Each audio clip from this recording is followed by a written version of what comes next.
outro fator é entender country. Toda experiência é esta terra. Fondation Jean Jaurès. Penser pour agir. Hubert Védrine, bonjour. Bonjour. Vous avez été conseiller diplomatique, porte-parole et secrétaire général de l'Élysée. Vous avez également été pendant 5 ans ministre des Affaires étrangères. Et aujourd'hui, depuis près de 15 ans, vous êtes président de l'Institut François Mitterrand. Mais vous êtes surtout un observateur connu et reconnu en géopolitique. Vous partagez vos analyses dans de très nombreux écrits, des livres, des articles, des essais. Mais aujourd'hui, vous avez choisi une collection qui s'appelle Dictionnaire amoureux, qui est une collection prestigieuse, mais qui vous demande d'être un peu plus personnel, peut-être subjectif, dans vos analyses et ce que vous nous présentez. Donc, je souhaiterais, dans un premier temps, que vous nous expliquiez pourquoi ce choix, pourquoi le choix de cette collection et qu'est-ce qui fait qu'aujourd'hui, vous avez envie de parler de géopolitique autrement. Pourquoi? C'est très simple, c'est parce qu'on me l'a proposé. Voilà. L'éditeur de cette collection prestigieuse, Dictionnaire amoureux, qui est un terme d'ailleurs qui peut prêter à confusion, parce qu'on ne peut pas être amoureux de la géopolitique, on peut être amoureux de Venise ou de Mozart, etc. Mais les animateurs de la collection chez Plomb l'ont proposé, et je me suis dit, au fond, c'est l'occasion de parler de ce sujet qui me passionne, pour 36 raisons, la géopolitique. Là, on ne parle pas de politique étrangère ou de diplomatie, c'est un autre sujet. D'en parler librement, parce que dans ce qui est un dictionnaire sans lettres, on choisit les thèmes. On n'est pas obligé de tout traiter de H à Z. Donc, il y avait une liberté, la possibilité de faire des remarques personnelles, parfois décalées, parfois un petit peu malicieuses. Et comme au fil du temps, par l'expérience, par la réflexion, très souvent sur beaucoup de sujets, j'ai pas le même réflexe que les réflexes dominants qu'on entend dans les médias, sans que j'en fasse un élément de contestation, mais c'est pas mon esprit, mais donc donner à réfléchir. Et d'autre part, l'occasion de réintroduire de la profondeur historique. Parce que nous vivons dans une époque qui a le nez sur le guidon, en l'immédiateté, la réaction, est-ce que quelqu'un a dit il y a 3 minutes avant, etc. Et moi, c'est pas du tout mon mode de fonctionnement. Donc, je réintroduis de la longue durée. Donc, pour toutes ces raisons, je l'ai écrit et je dois dire que ça s'écrit avec plaisir. C'est pas comme une thèse ou un roman ou un rapport qui peut être construit globalement. Donc, on peut dire, tiens, que m'inspire Jean Giscard, le Congrès de Vienne, Reagan, les traités de Versailles. Vous voyez, c'est des petits bouts. Donc c'est très agréable à écrire et j'espère que c'est agréable à lire. Au vu des ventes qui, je crois, sont impressionnantes, puisqu'il fait partie ça a démarré très fort, mais des essais qui sont sont dans les tops. Non seulement l'acheter, mais le lire. Oui, bien sûr, mais je pense que ceux qui le choisissent le font. Et justement, ça peut être une question. Est-ce que vous êtes surpris que cet essai, finalement, se retrouve avec les livres de Madame et Monsieur Obama, par exemple? Oui, ça, c'est à la FNAC la semaine dernière. C'était dans les meilleurs... Mais c'est une collection qui marche assez bien, en général, mais l'éditeur me dit que ça démarre spécialement bien. Je pense que géopolitique... Alors, c'est pas très précis dans la tête des gens, mais quelque part, ça fait peur. Le monde n'est pas du tout la paisible communauté internationale. Ça fait partie des thèmes que je reprends en disant, en réalité, le mot est trompeur. Et comme je suis très camusien, mal nommer les choses, c'est ajouter au malheur du monde. Chaque fois que j'ai l'occasion, sur beaucoup d'entrées, comme Machiavel, par exemple, j'essaie de revenir au vrai sens. C'est vrai aussi sur communauté internationale, il n'y en a pas, c'est un objectif. Donc il y a quand même eu... le contexte actuel est anxiogène, Je ne parle pas de la pandémie, je parle de l'état du monde. Donc ça peut amener des gens à se dire, tiens, on va aller regarder d'un peu plus près comment ça fonctionne. Est-ce que ça vous a permis de prendre peut-être un peu de recul, de la hauteur en même temps, parce que vous êtes remis sur un certain nombre de sujets, vous avez choisi des personnalités importantes, des thèmes, on passe de Napoléon au GPS, enfin on a quand même des thèmes très très divers, donc est-ce que ça vous a permis, vous, une réflexion finalement approfondie, et il est très difficile toujours d'être concis, et là forcément ce type de collection le demande. C'est une balade historique.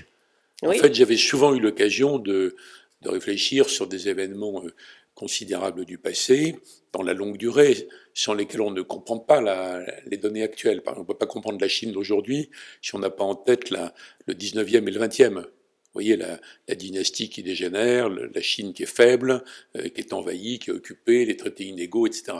Ils ont ça en tête tout le temps.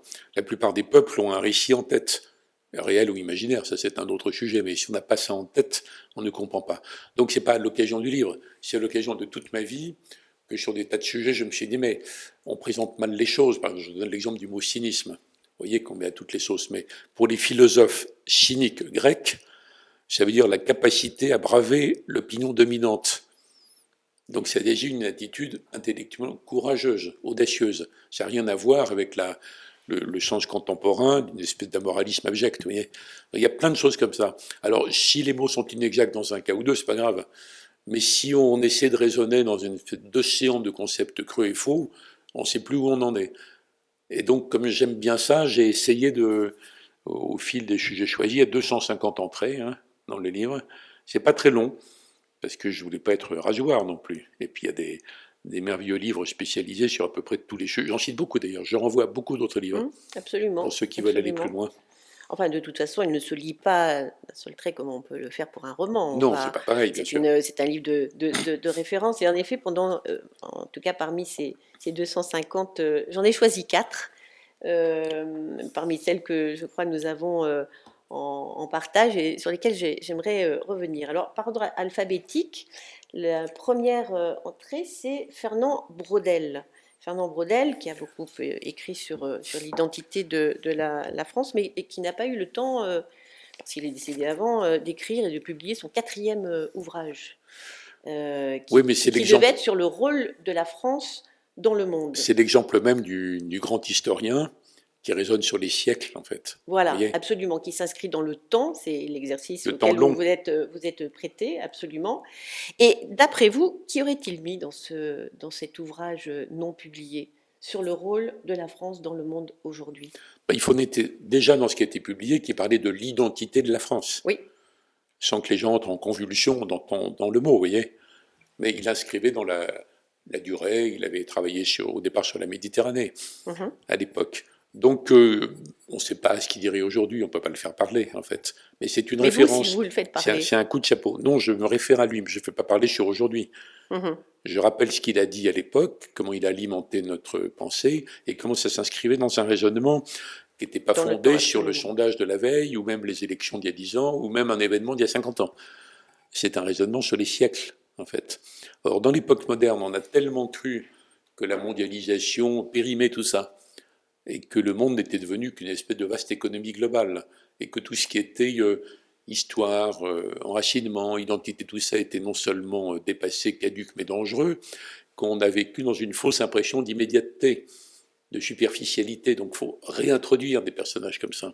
On pourrait dire ça de Lévi-Strauss. Il y a une série de personnages ou de personnages dans le passé qui ont été des dirigeants dans des contextes différents, mais qui ont finalement dit des choses qui sont marquantes. Je cite Napoléon, par exemple. Napoléon, le conquérant par excellence, qui dit à son ministre de l'Instruction publique, Fontane, à un moment donné, il dit « Ce que j'admire le plus au monde, finalement, c'est l'impuissance de la force à fonder quelque chose. » Vous vous rendez compte ? Napoléon qui médite sur l'impuissance de la force. Donc il y a des réflexions, soit de très grands penseurs, de philosophes, de théoriciens, de géopoliticiens, mais de dirigeants aussi, qui peuvent alimenter notre réflexion d'aujourd'hui. On ne fera jamais du passé table rase. Jamais. Il y a quand même un lien dans les choix que vous avez faits. Vous citez Napoléon, nous parlerons tout à l'heure de François Mitterrand, et vous avez fait le choix de parler des cartes et atlas, mais également du GPS. Alors, cartes et atlas, pour moi, c'est utile pour les militaires, pour les touristes aussi. Michelin a fabriqué des pneus pour que les gens se déplacent, mais il a fabriqué aussi des cartes. Et des cartes sont utiles pour se déplacer dans l'espace. C'est les meilleurs au monde, les cartes Michelin. Bien sûr. Je parle de la clarté, de la lisibilité de la typographie. Pour les cartes maritimes, elles étaient très utiles pour les militaires, et ceux qui les possédaient détenaient le pouvoir. Et moi, j'aimerais savoir si vous pensez qu'aujourd'hui, on peut penser que la géographie continue à être un enjeu de pouvoir. Parce que dans le choix que ce soit de François Mitterrand ou de Napoléon, tous deux considéraient que la politique de la France était liée à sa géographie. Donc je trouve qu'il y a une trame dans les choix que vous avez faits, à la fois temporelle, cette inscription dans le temps nécessaire, avec les choix que vous avez, et puis la géographie, hein, la géopolitique, Alors, bien évidemment, c'est vrai, on va en parler.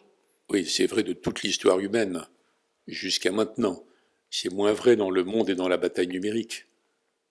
C'est moins, disons, lié à une localisation. Et même la bataille actuelle sur la localisation des données et leur protection est menée dans une grande ambiance de confusion technique par rapport à ça. Mais c'est vrai de toute l'histoire des peuples, donc des mentalités des peuples. Et c'est vrai que la géographie détermine, on est l'ami de qui, on est menacé par qui, on s'allie avec qui, donc c'est fondamental, mais il n'y a pas que ça. Mais si j'en parle d'ailleurs, vous parlez de Mitterrand, je crois que vous voulez en parler après. On peut en parler maintenant. Il y a un passage dans La paille et le grain que je trouve merveilleux, dans lequel il dit qu'il passe des soirées entières à méditer sur des atlas. Mais c'est pas dans un esprit de conquête. Il se dit pas, c'est pas Napoléon, il se dit pas par où vais-je passer pour surprendre l'adversaire de façon foudroyante. C'est pas le raisonnement. Donc c'est un raisonnement, c'est un rêve, notamment tout ce qui est la Sibérie. Il y a des textes de Mitterrand magnifiques là-dessus. Oui, vous mais pouvez pas rêver sur un justement, GPS. la place de cette France qui est complètement Oui. à la périphérie d'un continent, avec une Allemagne qui, elle, est un peu plus au centre, d'où l'importance peut-être d'avoir des relations justement apaisées avec, mais de cette Russie qui fait partie de ce continent. Et vous pensez mais puisque vous parlez des atlas, ce que je voulais dire, c'est que vous ne pouvez pas rêver avec ça. Non, bien sûr que non. C'est prodigieusement pratique.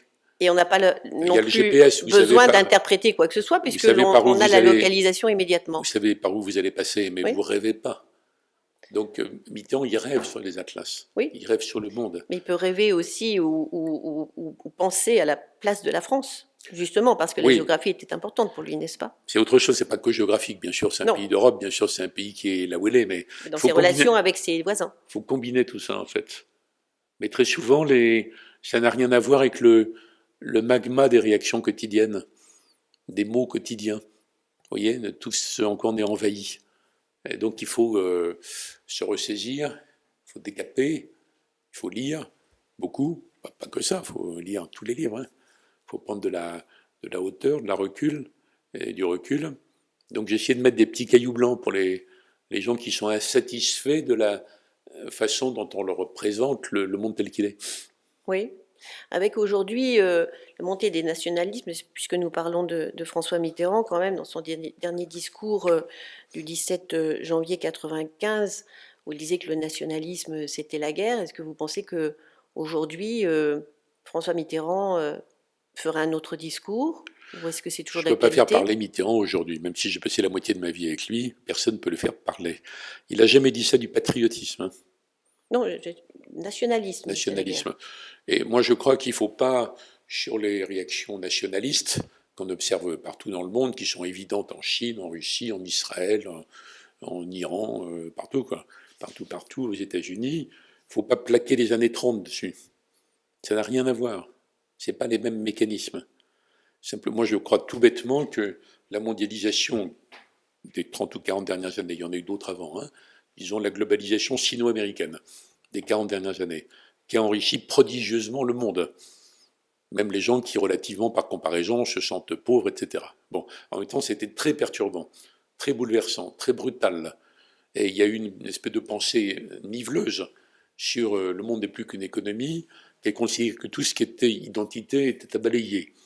Comme ridicule, caduc, je l'ai dit, périmé et dangereux. Les peuples se sont rebiffés. Les classes populaires, puis les classes moyennes en Occident, on dit non, nous on marche plus là-dedans. Ça vous donne Trump, la moitié de l'Amérique est encore trumpiste. Hein. Ça vous donne le Brexit, ça vous donne l'AfD en Allemagne, ça vous donne des partis dans tous les pays d'Europe, y compris en France, qui sont sur des positions extrêmes de rejet par rapport à ça. Pour moi, c'est avant tout une souffrance en fait. Donc je suis convaincu qu'une mondialisation mieux encadrée, une construction européenne moins méprisante par rapport à l'attachement normal des peuples à leur histoire, etc., dégonflerait ce qu'on appelle le populisme, entre guillemets, parce que c'est un mot valise, de moitié par rapport à ça. Donc vous voyez, c'est pas, je ne crois pas au clivage, il y a les gentils mondialistes progressistes et les méchants nationalistes, c'est pas vrai du tout. Et la plupart des gens qui votent de façon protestataire ne veulent pas non plus prendre des positions binaires. Donc il y a toute une approche, mais je ne veux pas donner l'impression que le livre est une thèse rasoir sur le sujet. Hein.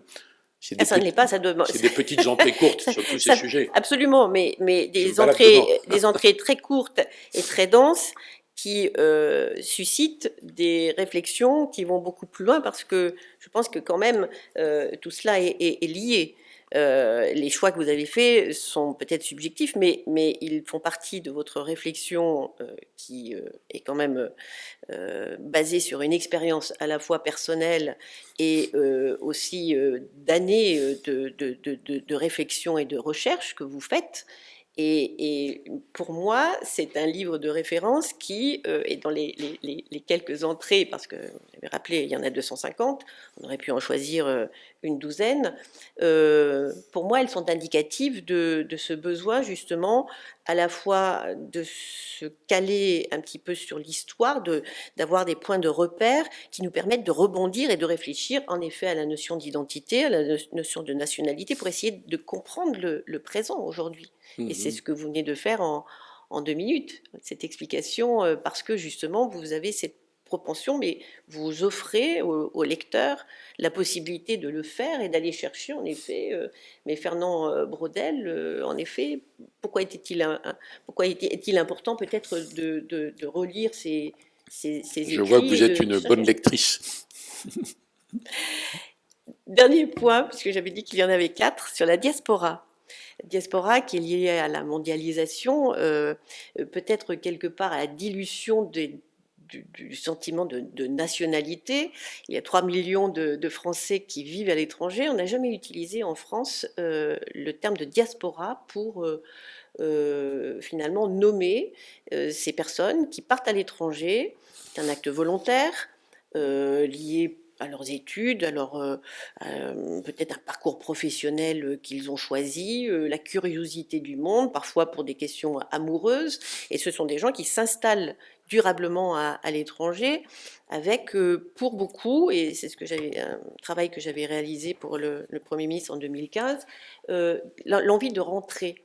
Et pour moi, j'aimerais que vous nous disiez, est-ce que vous pensez que finalement, avec la mondialisation, on peut avoir cet indicatif de la fin de l'État-nation, avec des gens qui aujourd'hui, grâce au GPS, on leur propose un chemin tout tracé pour partir quelque part, grâce à Google, de pouvoir non plus rêver, mais de se projeter et d'aller là où on leur propose d'aller. Et ce que cela dit finalement à la fois de l'identité et peut-être du lien à la nation, quand on en est loin et qu'on reste néanmoins citoyen français. Oui. Dans quelques semaines, les Français de l'étranger éliront leurs élus locaux. Voilà, donc ils ont la possibilité de continuer à voter, qui est quand même un acte premier de citoyenneté. Je ne crois pas du tout à la fin de l'État-nation.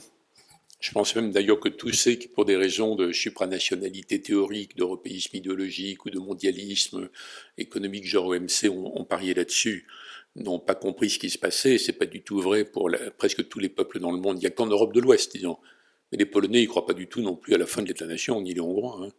Donc il n'y a qu'une partie des gens en Europe de l'Ouest qui ont cru ça. D'autre part, la France est un pays très très particulier sur les termes. C'est un pays il y a une énorme pudibonderie en fait.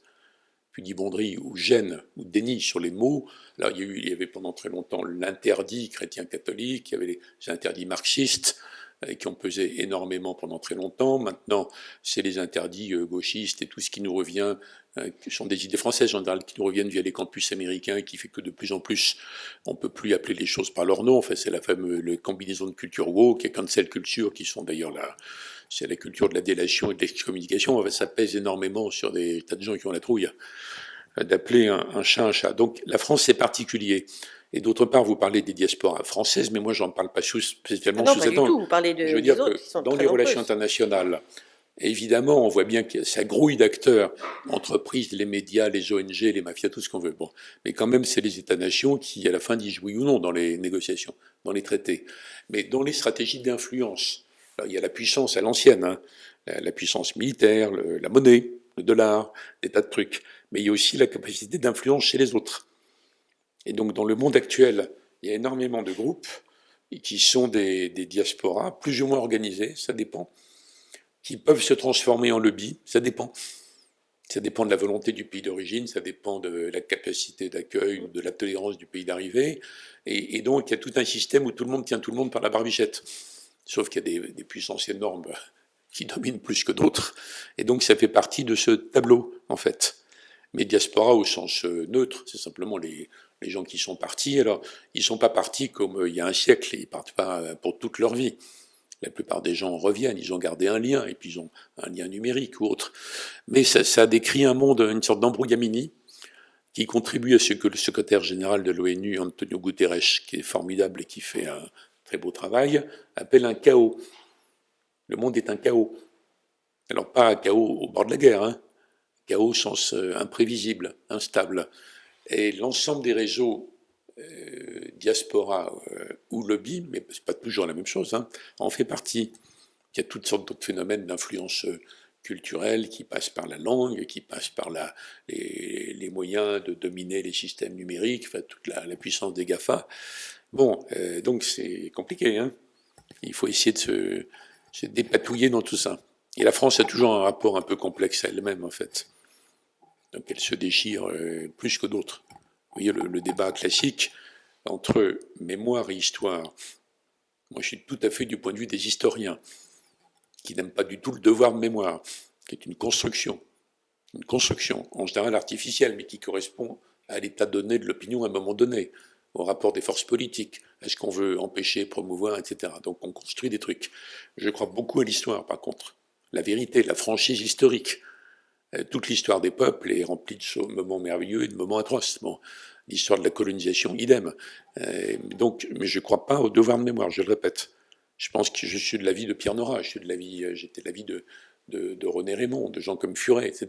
Sur l'histoire. Il faut apprendre à enseigner l'histoire vraie. Donc c'est une réponse qui peut être apaisante dans certains cas, alors que les constructions mémorielles ne le seront jamais. Parce qu'en fait, elles cristallisent, elles légitiment, elles honorent, ce qui est souvent justifié d'ailleurs, mais elles ont des mémoires. Des mémoires. Et donc après, la lutte continue. Et je pense que si on peut dépasser, c'est en réaugmentant le niveau, peut-être consensuel, de la vérité historique, avec les aspects variés. D'ailleurs, quand je traite les sujets sensibles, esclavage, colonisation, décolonisation, parce qu'on est tellement tourneboulé par les débats sur le décolonialisme qu'on oublie que la décolonisation a eu lieu. Alors certains nous disent qu'elle n'a pas vraiment eu lieu, d'ailleurs il y a des conséquences lointaines, peut-être, on peut en débattre. Mais c'était dommage de passer par pertes et profits le travail extraordinaire mené par des combattants de l'indépendance dans les pays colonisés d'avant, et la réaction des pays coloniaux qui ont été parfois féroces et débiles, ou parfois très intelligentes, ça dépend. Donc il y a toute une espèce d'histoire dans les années 50, 60, 70 qui doit être rappelée aussi. C'est une petite case qui était devenue manquante.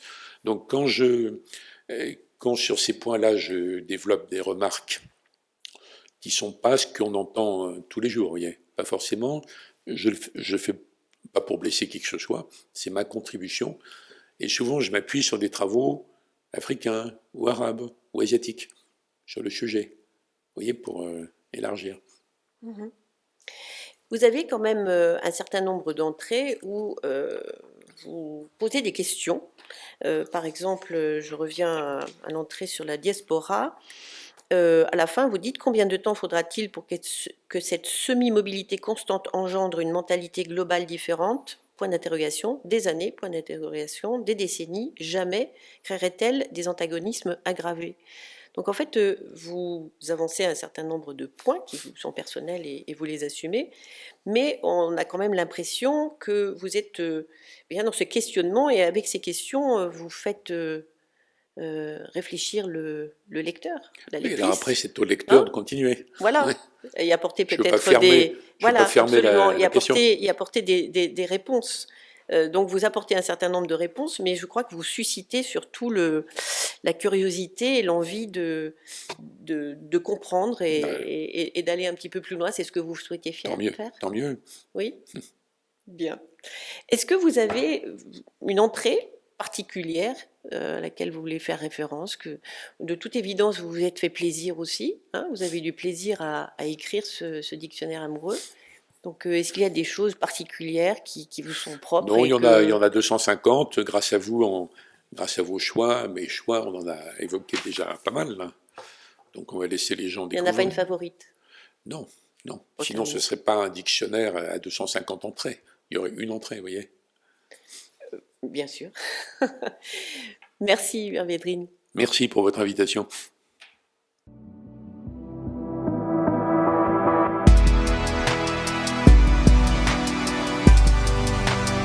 Fondation Jean Jaurès.